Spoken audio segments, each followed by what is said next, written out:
A tabela periódica não nasceu da noite para o dia. Ela é resultado do trabalho de diversos cientistas que a formularam por décadas. O primeiro a tentar organizar os elementos foi Dalton, nascido em Eaglesfield, em 6 de setembro de 1766. Foi químico e físico inglês, fundador da teoria atômica moderna.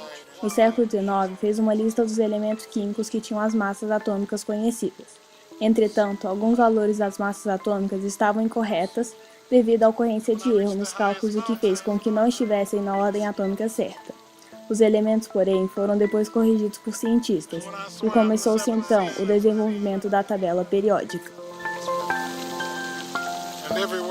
Dobereiner, químico nascido no dia 13 de dezembro de 1780 na Alemanha, foi o autor da Lei das Tríades da tabela periódica. Ele, junto a outros cientistas, percebeu que os elementos estavam na ordem crescente das massas atômicas. Ao estudar essa lista, concluíram que os elementos cloro, bromo e iodo, que tinham propriedades químicas semelhantes, estavam muito longe do outro na tabela devido à sua diferença nas massas atômicas.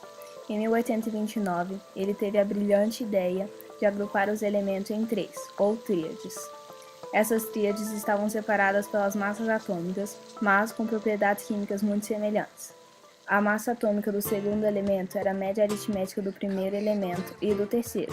Infelizmente, essa lei não incluía muitos dos metais, pois estes não podiam ser agrupados em tríades. Cloro, bromo e iodo formavam uma tríade, lítio, sódio e potássio, outro.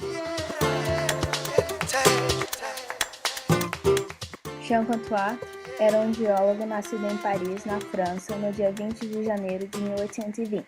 Teve grande contribuição na observação da periodicidade dos elementos químicos. Em 1862, ele dispôs os elementos químicos conhecidos em ordem crescente de suas massas atômicas numa linha espiral em volta de um cilindro. Tal disposição ficou conhecida como parafuso telúrico de Jean Cantois. Ao redor do cilindro foram feitas 16 divisões e os elementos químicos com propriedades semelhantes apareciam uns sobre os outros em voltas consecutivas da espiral. Porém, as regularidades que ele encontrou não funcionavam para todos os elementos conhecidos, e a ideia então não recebe tanta atenção. Depois veio a tentativa de Newlands, químico inglês nascido em 1837.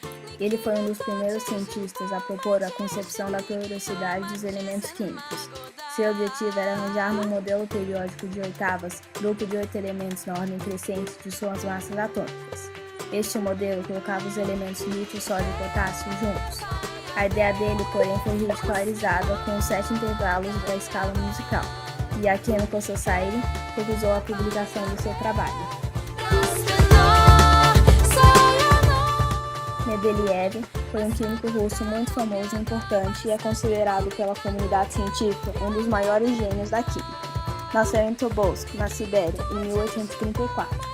Dmitri foi um dos primeiros cientistas a publicar cientificamente uma forma completa de organizar os elementos químicos. Em 1869, ele organizou os elementos na forma da tabela periódica atual. Ele criou uma carta para cada um dos 63 elementos conhecidos.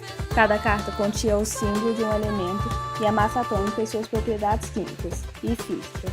Colocou as cartas em uma mesa e as organizou em ordem crescente de suas massas atômicas, agrupando-as em elementos de propriedades semelhantes, formando-se então a tabela periódica. A maior vantagem da tabela de Mendeleev era que esta exibia semelhanças, não apenas em pequenos conjuntos como as tríades, mostrava semelhanças numa rede de relações vertical, horizontal e diagonal. Moseley nasceu em 1887 em Weymouth, Inglaterra. Ele era físico e colaborador de Rutherford. Em 1913, ele descobriu que o número de prótons no núcleo de um determinado átomo era sempre o mesmo.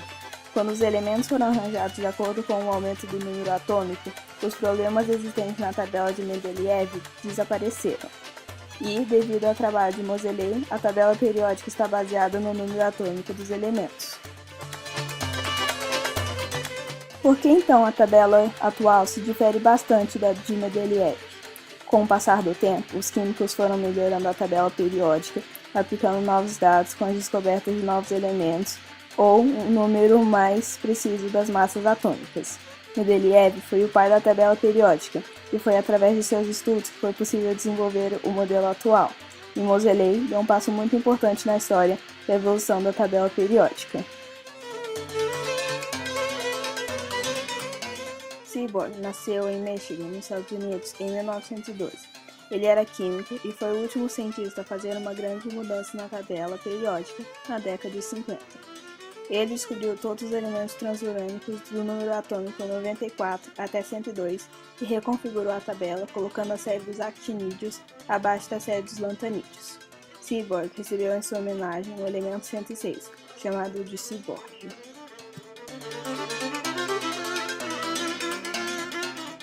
A tabela periódica atual está organizada de acordo com as propriedades físicas e químicas dos elementos.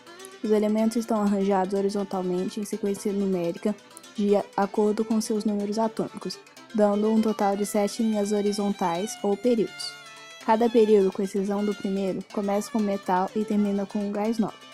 A tabela apresenta 18 linhas verticais que são denominadas grupos ou famílias. Como exemplo, a família dos metais alcalinos terrosos, família dos halogênios e a dos gases nobres. Philip Stuart, professor de ecologia na Universidade de Oxford, Inglaterra, está fazendo uma versão diferente da tabela periódica, chamada de galáxia química. A tabela proposta por Stuart resolve uma série de problemas contidos no modelo antigo e acrescenta um novo visual às informações. O novo modelo passa a ser visto não só como uma obra científica, quanto uma obra artística.